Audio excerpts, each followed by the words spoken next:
बदलापूर अत्याचार प्रकरणातील आरोपीच्या एन्काउंटरच्या मुद्द्यावरून आता राजकारण पुन्हा एकदा सुरू झालंय। त्यासाठी नेमकं काय कारणीभूत ठरलं जाणून घेऊया।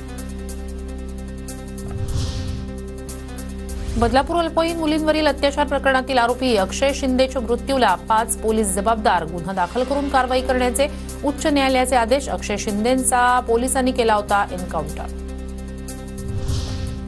बंदुकीवर अक्षय शिंदेच्या बोटांचे ठसे नाहीत। पोलिसांचा आत्मसंरक्षणासाठी अक्षयवर गोळीबार केला हा दावा संशयास्पद। चौकशी अहवालात नमूद। न्यायमूर्ती रेवती मोहिते डेरे यांच्याकडून अहवालाचं न्यायालयात वाचन। गृहमंत्री देवेंद्र फडणवीस यांना अंधारात ठेवून अक्षयचा एन्काउंटर झाला का? संजय राऊतांचा माजी मुख्यमंत्री एकनाथ शिंदेंवर रोख, तर महायुतीत एकमेकांचे गेम करण्याचं प्रमाण वाढल्याची ही टीका। गृहमंत्री देवेंद्र फडणवीस होते, त्यांना अंधारात ठेवून हा प्रकार झाला अशी माझी माहिती।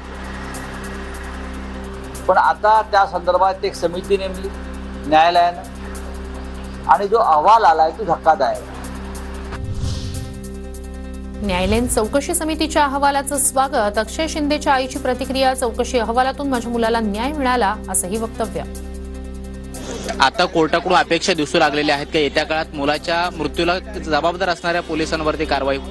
ते कोर्टाने न्याय दिले ते बरं झालं, चांगलं केलं। कोर्टाचं केलं ते माझ्या मुलाला ते बरं झालं।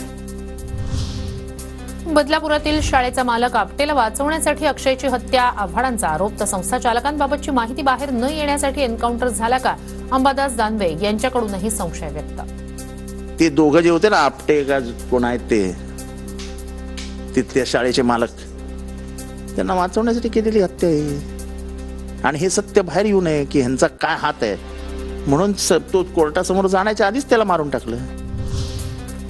संस्था चालकांबाबतची माहिती बाहेर न येण्यासाठी एन्काउंटर झाला का? अंबादास दानवे यांचा सवाल।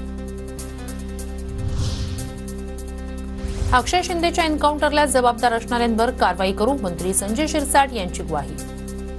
जर तो एन्काउंटर चुकून झाला असेल किंवा जाणून बुजून केला असेल तर त्यावर न्यायालय योग्य तो निर्णय सुद्धा घेईल। न्यायालयाच्या या कामकाजामध्ये शासन कोणताही हस्तक्षेप करणार नाही।